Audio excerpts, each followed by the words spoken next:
Okay, the third question on the sheet, question 12. What is n in this question? We don't know. Yes, we don't know what n is.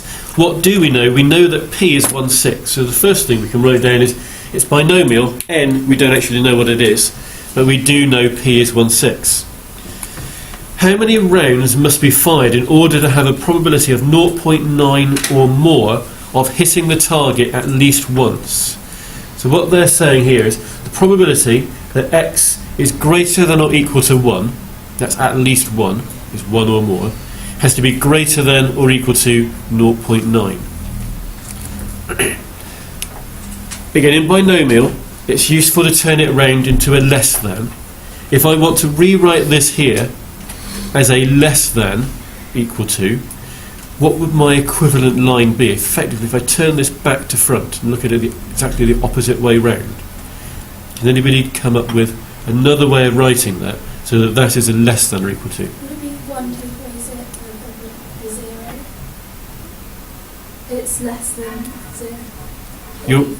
Yes, less than or equal to 0. The opposite of greater than or equal to 1 is less than or equal to 0. That's correct. What will happen over here then with the 0.9? Turns into 0.1. Yes. And what will happen to this greater than or equal to sign here? To a less than, yeah. Okay.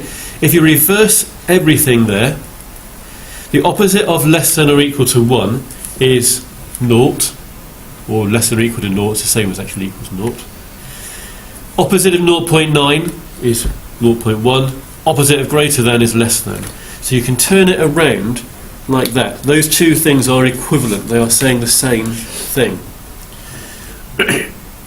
So you've got to work out the probability x is 0. So you've got your normal formula, which is n choose r, p to the r, 1 minus p to the n minus r. You know at the moment that r is 0, so that's going to be a 0. That's going to be a 0. That's going to be a 0. You know p is 1/6, so you have a value for that p, and you have a value for that 1 minus p. What is n choose 0? 1. Anything choose 0 is 1. What is p to the power of 0? 1. Anything to the power of 0 is 1. So the only bit of numbers you're actually going to get comes from over here.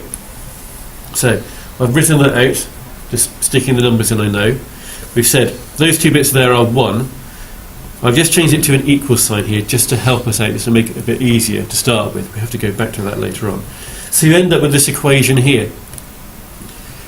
Do you know how to solve an equation where the unknown is a power? Have you done that in core maths yet? No. Right, okay. That's what I thought might be the case. If you had this equation, 2 to the power of x equals 8, can anybody just tell me what the answer is to this equation here?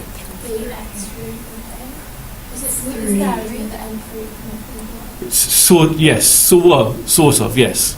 Okay, but can you just, someone here has just said what the answer is to this one? 3. The answer is 3 because 2 to the power of 3 equals 8. Can you get your calculators out? I will tell you now a way to get that 3 from your calculators. I think it was on the videos. Yeah, yes, I think it might be.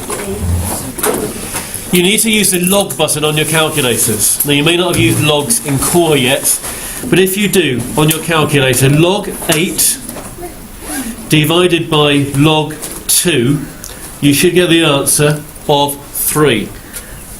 So basically what you do is you do log of the answer number, if you want to think of that 8 over there as being the answer number, it's on the right of the equals, divided by log of the bottom number where you've got your power,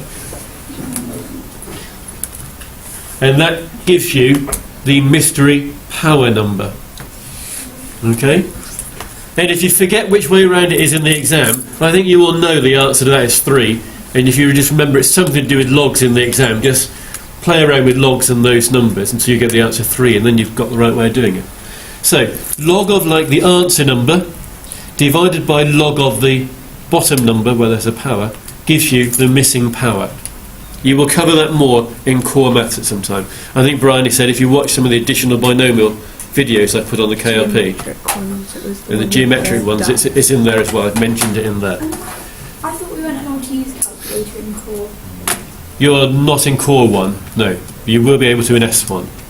So if this crops up in S1, you'd be able to use your calculator. Yeah, but why would we do log in core? It may be in core 2, that's probably why you haven't done it yet. Okay. Okay.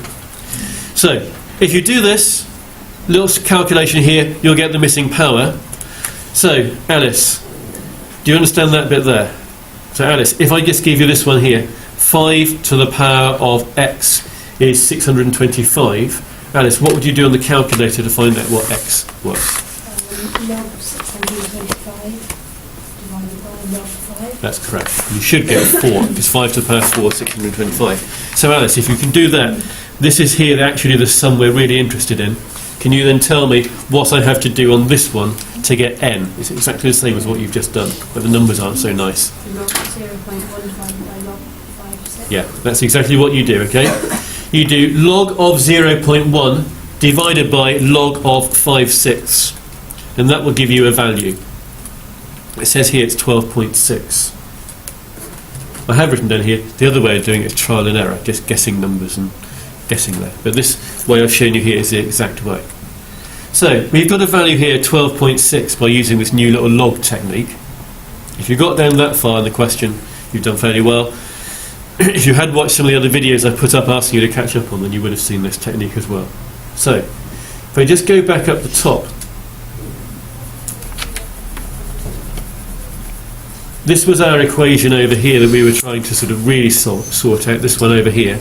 We've worked out for that to be true, n needs to be 12.6. Now we can't have an n of being 12.6. 12.6 is enough. That meant 12 wouldn't have been enough. And because we've got to go with a whole number, we have to go up to the next whole number. So the final answer there was n was 13. 12 wasn't enough. 12.6 was enough. But n can only be whole numbers, so you have to go up to the next whole number to get your final answer. So that final answer for that question 12 was how many rounds must be fired? 13 rounds must have been fired. So I'm going to call this a 3-mark question. If you manage to get that far, have 2 marks. If you manage to get the final bit, have 1 mark. So we'll call that a 3-mark question. So if you couldn't finish that question, you're not going to be penalised too much.